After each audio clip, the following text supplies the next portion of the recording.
आज आपण शिमला मिरचीपासून बेसन बनवणार आहोत, तेही साध्या सोप्या पद्धतीने, रुचकर आणि चविष्ट. आणि सामग्री पण जास्त लागत नाही आहे. कमी सामग्रीमध्ये कसं आपल्याला टेस्टी आणि कसं चवदार बनवता येईल हेच आपल्याला पाहायचं आहे. तर ही आहे 1 पाव शिमला मिरची, बाजारातून आणलेली आहे. बरं, याचे बिया काढून टाकलेल्या आहेत आणि ही पहाची बारीक बारीक आपल्याला चिरून घ्यायची आहे. हिरवीगार शिमला मिरची आहे. तर आता आपण आपल्या रेसिपीकडे वळूयात. आपण बनवूयात शिमला मिरचीचं बेसन. चला तर सुरू करूया आजच्या रेसिपीला. त्याकरिता आपण सामग्री घेतलेली आहे. 1 वाटी बेसन घेतलेलं आहे, हिरवी मिरची, हे छोटे छोटे 2 कांदे, 2 टोमॅटो, आणि इकडे घेतले आहे लाल तिखट, चवीनुसार मीठ, हळद आणि धनेपूड. तिखट आपल्या आवडीनुसार टाकू शकता. हे तेच तिखट आहे, त्याच्यामुळे मी कमीच घेतलेलं आहे. चला सुरुवात करूया आजच्या रेसिपीला. कढई ठेवलेली आहे गॅसवर. कढई गरम झालेली आहे. आता आपल्याला हे बेसन भाजून घ्यायचं आहे. बेसनाचा थोडासा कच्चेपणा आहे, तो आपल्याला याच्यामध्ये काढून घ्यायचा आहे. म्हणजे आपल्याला भाजीमध्ये बेसन जास्त शिजवायची गरज पडणार नाही. थोडं तेल टाकून आपण बेसन भाजून घेऊयात. 1 वाटी बेसन आपल्याला 1 पाव शिमला मिरचीमध्ये परफेक्ट बसते. थोडंच भाजूनच घ्यायचं, परतूनच घेतलं तरी इकडे आपल्याला कसं असतं, शिमला मिरचीला पाणी सुटते, त्या पाण्यामध्येच इकडे शिजवा लागते. तर कधी कधी आपण कच्चं टाकतो तर ते शिजत नाही. त्याच्यामुळे आपल्याला पोटाला फुगारा आल्यासारखा होते, पचन नाही का, जड राहते ना पचायला. म्हणून हे थोडं आपण हलकं करून घेऊया. मुलांना प्रचंड आवडते ही शिमला मिरचीचं बेसन, खूप आवडीने खातात. डब्यामध्ये देण्यासाठी, छोटे मुलं असेल कोणाच्या घरी त्यांना डब्यामध्ये देण्यासाठी. साधं बेसन सहसा मुलांना आवडत नाही, आपण नेहमी बनवतो ते. हे असं बेसन करून पहा. मुलांना डब्यावर द्या, टिफिनला द्या, मिस्टरांना टिफिनला द्या. आपलं तर भाजून झालेलं आहे. हे आता गुटले फोडायचे आहेत आपल्याला अशा चमच्याने. पावर कमी करते एकदम. बऱ्यापैकी याचा बघा, याचा कलर बदलत जात आहे, लालसर कलर येत आहे बेसनाचा. आणि भाजलेलं बेसन लावले की नाही तर खूपच अशी चविष्ट लागते की नाही. मोकळं मोकळं बेसन ते मुलं तशीही खातात, भज्यासारखंच वाटते त्यांना. गॅस बंद करूया. बेसन आपलं भाजून झालेलं आहे. याला आपण काढून घेऊयात एका बाउलमध्ये आणि फोडणीची तयारी करूया. आपले बेसन भाजलेलं आहे आणि थंड झालेलं आहे. हे आपण एका प्लेटमध्ये काढून घेऊयात आणि ह्याच कढईमध्ये आपण फोडणीचं करूयात. कारण का 10 भांडे भरवणे गृहिणीला त्रास होणं, त्याच्यापेक्षा आपण एकाच याच्यामध्ये कमी भांड्यामध्येही आपण करू शकतो. कढई काही जास्त खराब झालेली नाही आहे. आपण आता याचं गॅस पेटवून कढई ठेवूयात. आता याच्यामध्ये आपण फोडणीचं साहित्य घालूयात. कढई गरमच आहे. तेल थोडंसं जास्त लागते शिमला मिरचीला. 1 डवला 1.5 डवला मी टाकते तेल. थोडंसं जास्त झालं तरी काहीच हरकत नाही. तेल गरम झालेलं आहे. याच्यामध्ये आता आपण मोहरी टाकूयात, जिरं टाकूयात थोडंसं. याच्यामध्ये आपण कांदा टाकूया, सोबतच हे मिरचीसुद्धा टाकूयात.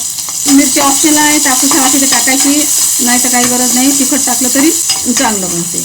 कांद्याला थोडासा लालसर कलर येऊ देऊयात. मिरची त्याच्यासोबत मऊ होऊ देऊयात. 1-2 मिनिट आपण झाकून शिजू देऊयात. 2 मिनिट झाले आहे. कांदा बघूयात आपला लालसर झाला का, तर त्याचा कच्चेपणा कमी झालेला आहे, तुम्ही पाहू शकता. आता याच्यामध्ये आपण टमाटे सोडूयात. कमी पॉवरमध्ये याला मऊ होऊ देऊयात. टमाटे मऊ झाले काय तर बघूयात. 2 मिनिटं झालेले आहे. टमाटे पण छान मऊ झाले आहे. टमाट्यासोबत पुन्हा कांदासुद्धा अजून लालसर झालेला आहे. म्हणून पहिलेच कांदा खूप सारा लालसर होऊ द्यायचा नाही, तो लगेच जळतो मग. आता याच्यामध्ये आपण जी सामग्री आहे, आपले मसाले आहे, हे आपण टाकूयात. चांगलं तेलामध्ये मसाला परतून घेऊयात. मसाला चांगला शिजला पाहिजे, त्याचा कच्चेपणा गेला पाहिजे. तुम्ही पाहू शकता मसाला छान शिजत आहे आणि मस्त कलरही छान आला आहे. कमी सामग्रीमध्ये टेस्टी आणि चवदार कशी बनवायची हे आपण याच्यातून दाखवणार आहोत. कारण घरी कधी कधी आपल्याकडे नाही राहत साहित्य उपलब्ध, तर मग आता आपली कशी महिलांची कशी तारांबळ होते, कसं करायचं, चांगली होईल की नाही. तर याला चांगलं शिजू द्यायचं. तिखट, मीठ, हळद, धनेपूड, जिरेपूड, लसण वगैरे एवढं टाकूनच भाजी चांगली होते. याच्यामध्ये थोडंसं पाणी टाकूयात आपण. मसाला शिजला आहे. याला एक उकड काढून याच्यामध्ये मग आपण शिमला मिरची सोडूयात. 2 मिनिट झाकून ठेवते आणि एक उकड काढते. 2 मिनिट झालेले आहेत. आपण उकळी आली काय पाहूयात. चांगले उकळी आले, मसाला छान शिजला आहे. आता याच्यामध्ये आपण आपली हे जी शिमला मिरची आहे हे आपण टाकून देऊयात. बारीक चिरली की ती छान मऊ होते. शिजायला वेळच लागते. याला 4-5 मिनिटं आपण शिजू देऊयात. याला स्वतःचे पाणी सुटते आणि मग शिजल्यानंतर आपण याच्यात बेसन आपण पुन्हा बेसनाला एक वाफ काढूया. फिरवून घेतलेली आहे आपण शिमला मिरची. आता याच्यामध्ये आपण कमी पॉवरमध्ये आपण हे ठेवूयात आणि याला शिजू देऊयात. याला वेळ लागते, 5-6 मिनिटं तर याला शिजायला लागतील. याला झाकून ठेवते. 5-6 मिनिटं झालेली आहे. आता शिमला मिरची शिजली काय तर पाहूयात आपण. याला थोडाही वेळ घेते शिजायला, कारण जाळी आहे ना, जाळी असल्यामुळे हिला शिजायला टाइम लागते, नाही तर जळून जाते हे खालून. जळल्यानंतर मग आपले जे आपण बेसन टाकतो की नाही ते कोरडं कोरडं होऊन जाते. म्हणून थोडं आपण वाटी पाणी टाकू शकता. बघू शकता आता ही मऊ झालेली आहे, शिजलेली आहे बऱ्यापैकी, तुटत आहे हाताने. पावर कमीच ठेवला होता मी, आता पावर कमीच ठेवायचा आहे आपल्याला. याच्यामध्ये आता जे आपल्याला वाटीभर बेसन आहे हे याच्यामध्ये आपल्याला सोडायचं आहे आणि फिरवायचं आहे. ते अशा प्रकारे आपल्याला टाकून द्यायचं आहे पूर्ण आणि फिरवून घ्यायचं आहे, छान एकजीव करायचा आहे. अशा प्रकारे फिरवत राहायचं आहे. याला भाजलं असल्यामुळे लवकर आता शिजल्या जाते. याला वेगळं शिजवायची आता पाणी टाकून म्हणा किंवा काही टाकून शिजवायची गरज नाही. आणि जेव्हा कच्चं टाकलं तर त्याचा कच्चेपणाच लागतो आपल्याला खाताना. केव्हाही बेसन असं बनवायचं असलं तर थोडं भाजूनच घ्यायचं. बघा आपलं हे शिमला मिरचीचं बेसन किती छान दिसत आहे, खूप छान कलर आला आहे, हिरवीगार शिमला मिरची बेसन. याला आपण झाकण ठेवूयात. आता हे आपलं बऱ्यापैकी शिजलेलं आहे.